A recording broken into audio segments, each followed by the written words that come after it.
Hello， 大家好，我是兜兜。最近还是很想做一期类似于15分钟或者半个小时讲完斗罗大陆剩余剧情的视频。这个视频就从唐三带着小舞和他的父母重返昊天宗开始吧。唐三带着唐昊以及复活后的小舞和修炼成人的母亲阿银重返昊天宗。他们一行人在昊天宗山脚下被唐钰拦了下来，毕竟当初唐昊是被逐出了昊天宗的，唐钰不敢做主放行。唐三想到自己这一次的目的，只身前往昊天宗。昊天宗的长老们并不知道唐三已经完成了他们提的3个条件。七长老让唐三好好努力，不要丢了昊天宗的脸。本就是来找茬的唐三直接说：昊天宗还有脸吗？唐三提出自己这次来的诉求，第一是证明自己已经完成当初的3个条件，第二是要和唐昊一起祭拜祖父，第三是要证明当年的事错不在唐昊，并且要拿回唐昊还给宗门的2块魂骨。在昊天宗，只要拳头够硬，什么都好说。在唐三的挑战下，清楚单打独斗打不赢唐三的2长老，带领其他几位长老一起应战，一次对战5位封号斗罗级别的强者。唐三终于将自己的蓝银黄武魂释放了出来，5黑4红的9个魂环让在场所有人都无比震撼。从战斗一开始，唐三就没有给5位长老们任何机会发动攻击。海神交给他的黄金13戟、前3式以及他的众多10万年魂技，让他立于不败之地。唐三在打败他们之后，就拿出了唐晨交给他的昊天令。昊天令一出，唐三又说他的行为都是唐晨指点过的，再加上唐三展现出来的实力，长老们都十分服他，对唐三提出的3个要求也没有意见。唐昊在长出新的肢体后，魂力也突破了96级的瓶颈，变得更加强大。修复好唐昊的断肢后，唐三便带着小舞赶往天斗帝国的前线大军之中。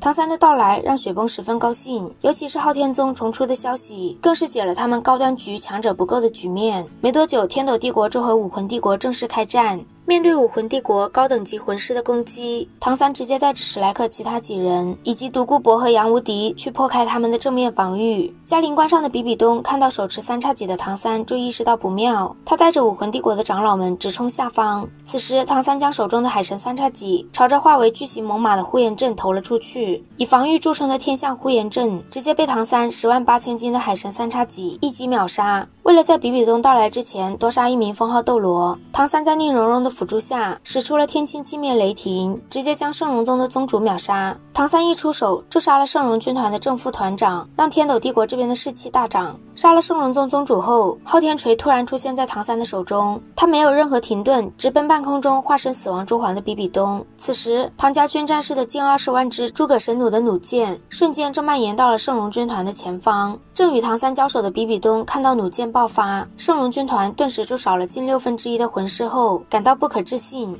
唐三抓住他这一瞬间的停滞，震退了他的领域，迅速后退。比比东将所有魂力凝聚，朝着唐三发出一道光刃，随后立刻切换到死亡蛛皇武魂，开启不死之身，应接唐三的一去不返。关键时刻，正在暴杀8段摔的小舞带着和他对战的魔熊斗罗出现，为唐三挡下了所有攻击。魔熊斗罗死在了比比东的光刃之下，小舞凭借无敌金身并没有受伤，而比比东的身体在一去不返的威力下化为无数碎块。唐三的海神3叉戟破开比比东的身体后，随后落在城墙之下。圣龙军团70级以下的魂师在诸葛神弩的发射下全军覆没。重组身体的比比东下令让圣龙军团撤退，骑兵和步兵顶上去，但他的这个战术让武魂帝国的损失更大，而天斗帝国这边也并不恋战，收割了一波后直接鸣金收兵。唐三悄悄隐身，朝着嘉陵关而去，想要拿回海神3叉戟，但却被比比东识破。被发现后，唐三发动紫金魔瞳，来了一招计中计，成功的再次让比比东受到重创，身体七窍流血，重重的撞在了嘉陵关的城墙上。3叉戟到手，唐三立刻朝着天斗帝国而去。唐三这一战的表现，让整个天斗帝国的士气提升到了巅峰。比比东受伤昏迷了7天才醒过来，随后便将指挥权交给了胡列娜。面对天斗帝国再次攻城，胡列娜下令斩掉了4座吊桥。唐三高举手中的海神3叉戟，带着一众强者朝着嘉陵关而去。武魂帝国还有战斗力的5名封号斗罗，因为惧怕唐三，并不肯出战。胡列娜只能带着他们在城头静观其变。嘉陵关的4座城门在唐三海神3叉戟的攻击下，全都化为碎片。胡列娜下令让封号斗罗们出战，但他们全都不听命令。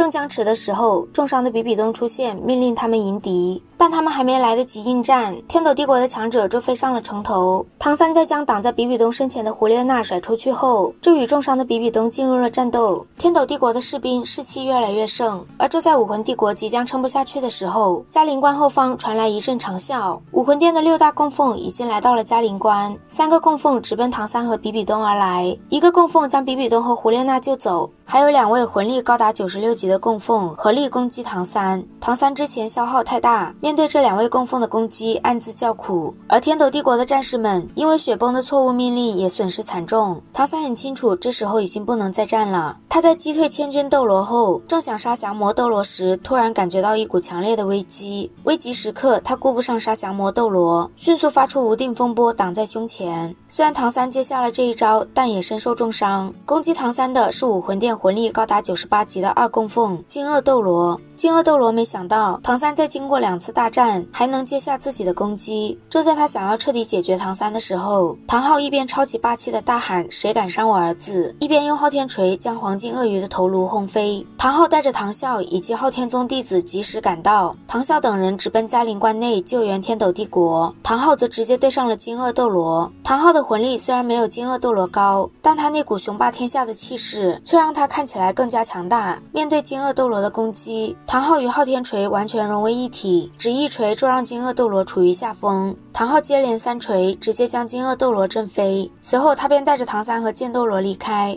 而武魂殿的6大供奉聚在一起，却没有一个人敢追过去。经过这一战，天斗帝国很清楚短时间内无法攻打下嘉陵关。一筹莫展的时候，唐三建议他们先休养，等他完成海神9考成就海神再来。武魂帝国这边，6大供奉将重伤的比比东赶回了武魂城，而他们也并没有攻打天斗帝国，只是守着嘉陵关等候千仞雪的到来。唐三让史莱克其他6人先回海神岛，自己一个人前往星斗大森林猎杀魂兽。在经过一番寻找后，唐三还剩3个魂环就可以回到大海。他去星斗大森林中心位置，想要击败一下大明和二明，却发现大明二明的地盘被3只离10万年修为不远的千钧蚁皇占据了。千钧蚁力量奇大无比，防御力也非常强，和昊天锤这种力量型的武魂非常适配。唐三成功的吸收了这3个魂环后，原本9万年的魂环亦变成了10万年的魂环。正沉浸在喜悦中的唐三被突然出现的千仞雪打断了。当千仞雪说在他对战千钧蚁的时候就来了，唐三就知道千仞雪已经先他一步成神，否则他不可能丝毫没有察觉到千仞雪的存在。千仞雪想要招安唐三，毕竟他是自己念念不忘的男人，而唐三的回答只有8个字：宁为玉碎，不为瓦全。和神对战，唐三没有想过自己会赢，但即使是死，他也不会成为投降者。他一动手就使出了自己最强的一击，太过轻敌的千仞雪连武魂都没有释放。唐三这一击不仅成功的刺伤了他，还将他瞬间撞远。唐三钻入了星斗大森林隐身起来，但他的海神3叉戟也落在了千仞雪的手中。在蓝银领域的掩盖下，身为天使神的千仞雪也探测不到唐三的位置，但只要唐三踏出星斗大森林一步，就会被千仞雪发现。1天后，他主动出现在千仞雪的面前，提出来打个赌。赌约很简单，一炷香内他们俩都不使用神器打一场，只要千仞雪能抓住唐三，唐三会发誓向他臣服。如果不能抓住，千仞雪不仅要将海神3叉戟还给唐三，还要给他3天的缓冲时间离开。千仞雪对自己很自信，他毫不犹豫地答应了唐三的要求，不过却拒绝了将海神3叉戟还给唐三。唐三直接使用炸环炸掉了蓝银皇的前8个魂环来攻击千仞雪，随后吃下奥斯卡提前为他准备的香肠。恢复伤势后，唐三又开始炸昊天锤的魂环。当炸到昊天锤最后一个魂环时，昊天锤已经提升到了神器的境界。炸环加上唐三叠加使用的乱披风锤法以及杀神领域的帮助下，唐三的这一击直接破开了千仞雪神级的领域。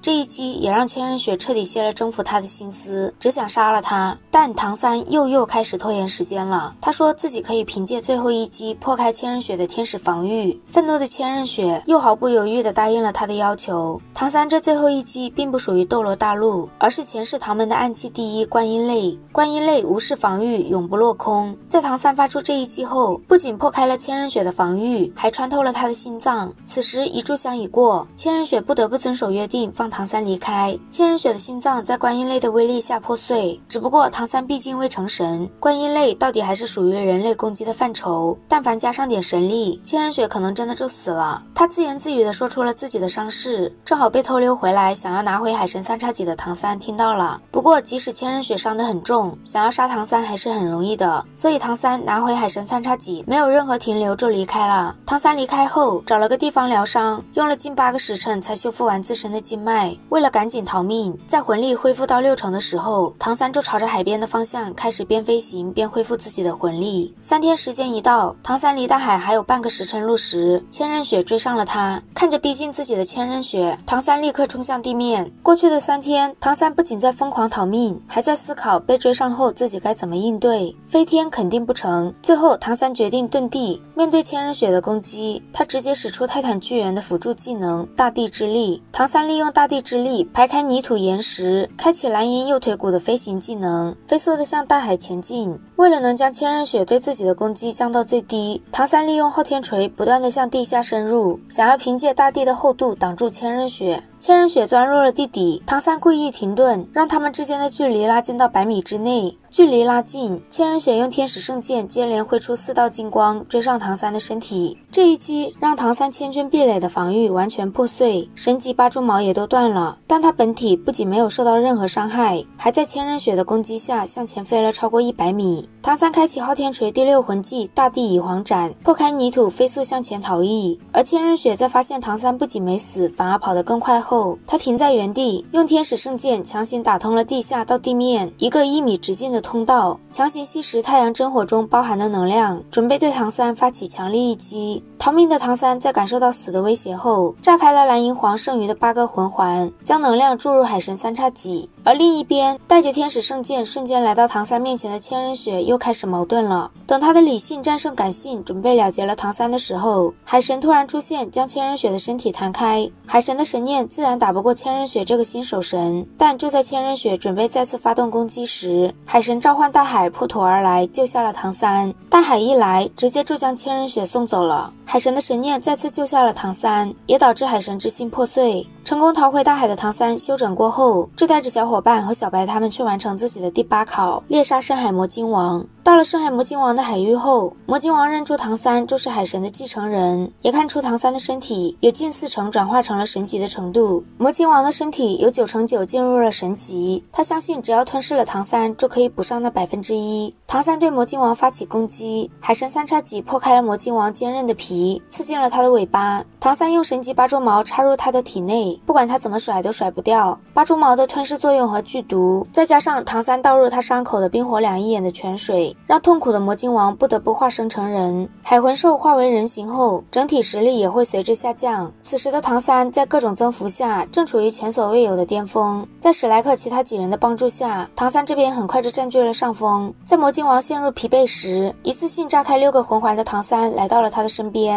唐三背后隐隐浮现出了一个暗红色的身影，让魔鲸王十分害怕，想要赶紧逃走。看到扭头就跑的魔鲸王，唐三使出紫极神光，让他陷入眩晕，之后再次使出了唐门的顶尖暗器菩提血，命中魔鲸王心脏的部位。接连9次的爆炸，让魔鲸王的心脏完全被炸碎。深海魔鲸王这个100万年魂兽死在了唐三的手中，成为了唐三昊天锤的第9魂环。在唐三吸收这个魂环时，他的身体却发生了变化。昊天锤不受唐三控制，带着唐三导入深海。昊天锤上的杀神领域在紫色能量的刺激下疯狂蔓延在每一处，这股红光将除了唐三额头海神三叉戟周围3寸的地方都占据了。在他们争夺的过程中，唐三的体内也变成了纯粹的金色，这代表着他的身体已经基本达到了神的程度。最终红色还是抢不过金色，慢慢的缩回了唐三的左臂之中，就连海神能量也拿他没有办法。随着2种光芒争夺结束，唐三也成功的吸收了这个100万年魂环。不过因为海神之心的破碎，唐三的海神总亲和度只有 99%。魂力突破到99级的唐三收下魔鲸王的金脑和金珠后，火速赶往海神岛。回到海神岛的唐三才知道唐晨已经永远离开了。在离开之前，唐晨将修罗魔剑留给了唐三，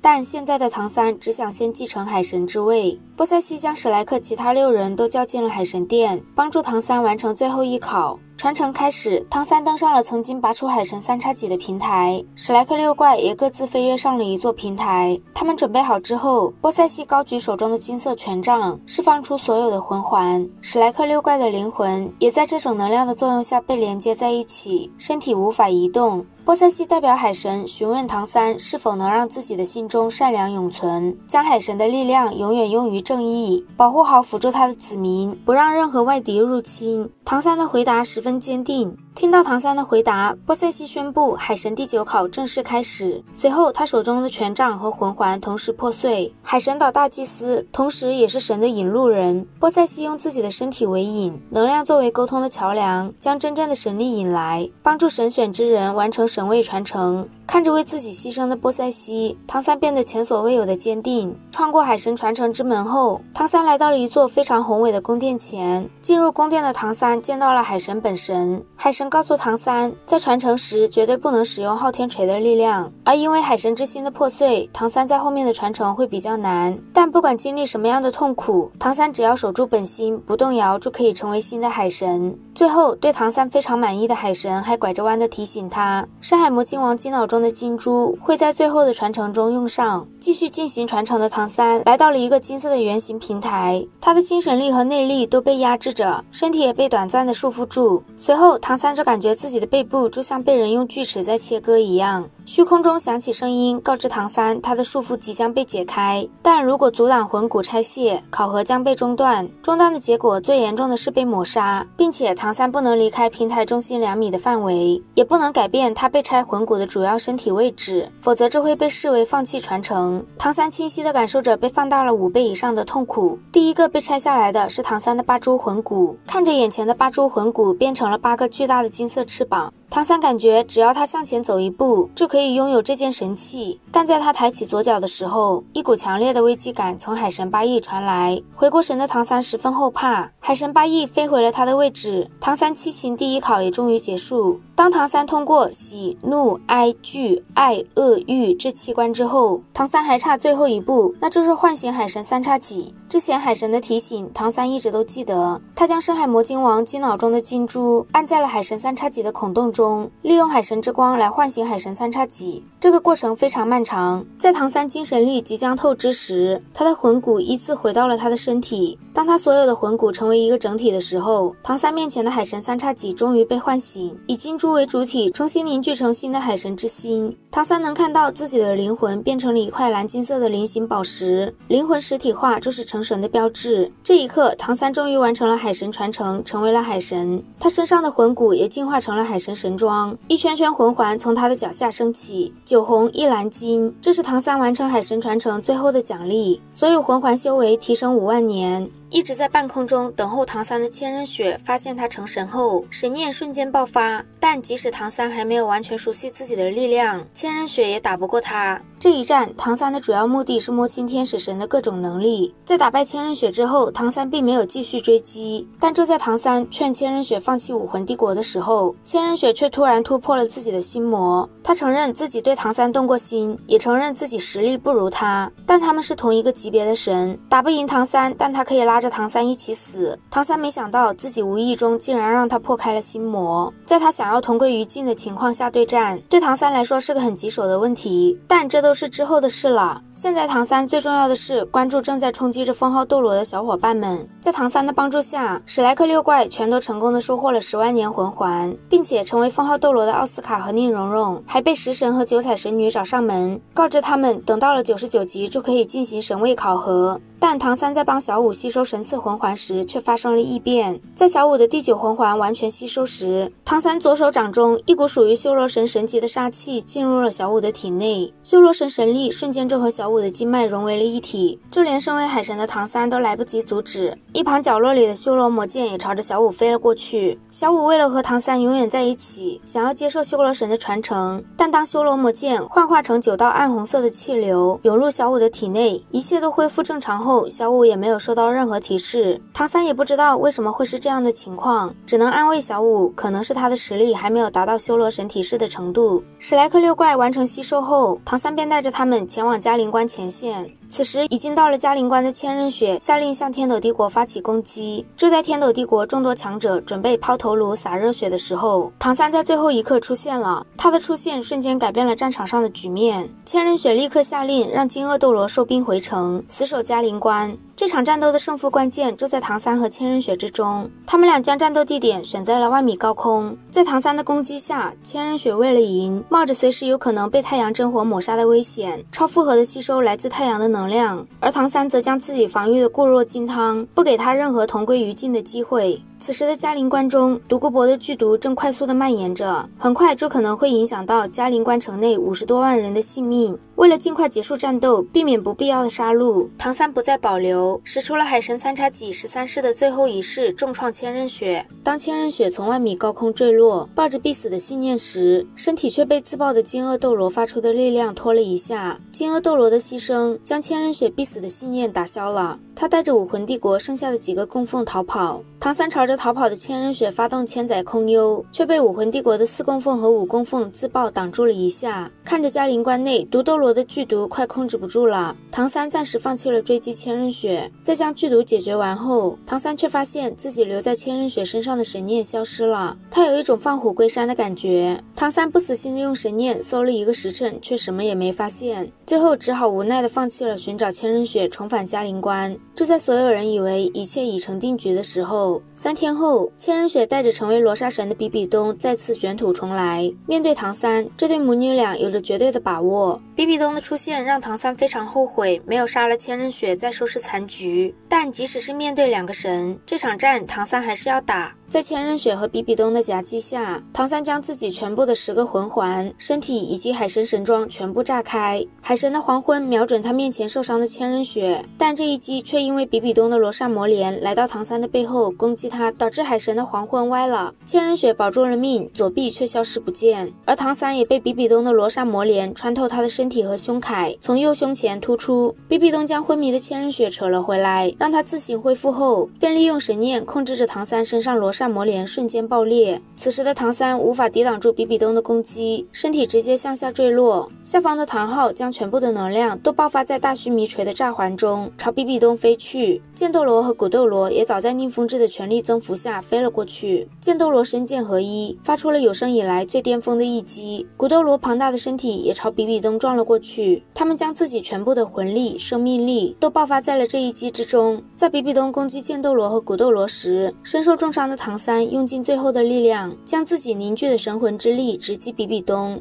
这一击比比东无法躲避，但他的攻击也已经迎上了剑斗罗和古斗罗。剑斗罗和古斗罗死在了他的罗刹魔莲之下，但他们这全力一击也让比比东分了神，导致在唐三的神魂之力攻击下吃了大亏。这一击让比比东身受重伤，七窍之中更是紫血狂喷，但即使如此，他还是控制住自己的身体追上了唐三，将唐三金色的心脏抓了出来，在空中爆开。唐三失去心脏的尸体被赶来救援的奥斯卡接住了。唐三已死，身受重伤的比比东给了天斗帝国3天时间准备投降，就离开了。就在所有人沉浸在失去唐三的悲痛之中，准备去找比比东报仇时，奥斯卡和宁荣荣叫住了他们，告诉他们有办法可以帮唐三复活。奥斯卡和宁荣荣刚刚紧握双手准备赴死的时候，触发了他们第9魂环的第2个10万年魂技。但复活之光的复活对象是针对人类的，复活人和神是截然不同的2回事。但现在的这种情况，他们的武魂融合技已经是最后的希望了。复活开始，奥斯卡的双手变成了白色，宁荣荣手上则充满了9彩光晕。他们的第9魂环绽放出夺目的光彩，将他们笼罩在内。红色光环融为一体的时候，一个巨大的金色光罩将他们3人笼罩住，隔绝了气息的外露。奥斯卡和宁荣荣身后各自浮现出了一个虚幻的光影。当虚影和他们的本体融合完毕，出现在光罩中的就是当初的食神和9彩神女的身形，只不过脸依旧是奥斯卡和宁荣荣的脸。2人将双手松开，收回到胸前，各自手中都出现了一个光球。在白光光的照耀下，唐三的伤口快速的收缩了起来。此时，一层淡淡的红光从小五的脚下蔓延到将议事大厅完全笼罩住。红光刚笼罩住的时候，笼罩着奥斯卡三人的金色光罩突然破碎。好在红色光罩将能量压制在内，没有半分泄露。远在海神岛的七圣柱早在感应到海神陨落，又发现有一股帮助海神神念恢复的波动时，便在海龙斗罗的带领下，开启了海神留在海神岛上的最终防御，利用大海中的生物为海神祈祷，一点点壮大海神的神念。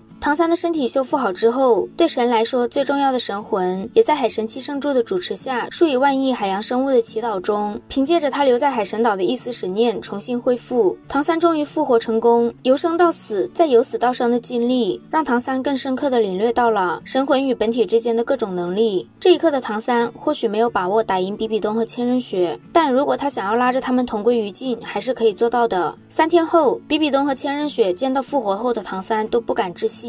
面对变得更强的唐三，比比东召唤出一个攻击、防御能力和他本体完全一样的分身，三人在无形中瞬间完成了一个三面合围的攻击。唐三用无定风波定住千仞雪，然后朝着比比东两个身体各自甩出一点像水滴的金光。比比东并不知道这是什么，他下意识地用手去接。一旁的千仞雪在恢复行动后，狂吼着告诉比比东不能接，身体也冲到了比比东的真身旁边，用肩膀将比比东撞飞。比比东的分身被观音泪爆发的金光炸得粉碎，他的真身因为千仞雪到来的及时，并没有受到伤害。神力大幅度下降的唐三十分被动，当他被比比东拼着重伤轰飞时，千仞雪手持天使圣剑刺向唐三，但这一剑却被突然凭空出现的小五接了下来。当天使圣剑刺到小五背后的瞬间，一层强烈的红光从小五的身上爆发，不仅将太阳真火完全阻隔在外，还将千仞雪整个人震飞。被红光包裹的唐三和小五身上的罗刹神力瞬间被净化，小五的身体慢慢的向唐三体内融入。当他们两人彻底融为一体的时候，小五吞噬的修罗魔剑能量与唐三昊天锤上的修罗神力瞬间合二为一，在与唐三本身的神念进行融合之后，成就了独一无二的完美武魂融合技，双神共存。一个巨大的蓝色虚影出现在唐三的背后，他的本体则完全变成了红色。修罗神是罗刹神真正的克星，但再害怕也要打下去。他和千仞雪一左一右同时发动攻击，唐三挥动修罗魔剑，一剑就击溃了最强状态的千仞雪，随后直接一记修罗审判，就让比比东陷入挣扎。唐三切换成海神攻击千仞雪，千仞雪的这一击是以破碎神位为代价，爆发出了远超自身实力的攻击，但在唐三、修罗神和海神无缝切换的状态下，千仞雪根本打不赢唐三。看着朝自己而来的修罗魔剑，就在千仞雪以为自己要死在唯一爱过的男人手中时，母爱爆发的比比东为他承受了这一剑。这一剑就算比比东有不死之身的技能也无法抵抗。快要死了的比比东很平静，他提出想要见一见大师玉小刚。看到大师之后，比比东突然精神了很多，他告诉大师自己这一生最爱的男人一直都是他，而大师则觉得比比东是个疯子。比比东死前也终于说出了当年他们分手的真正原因。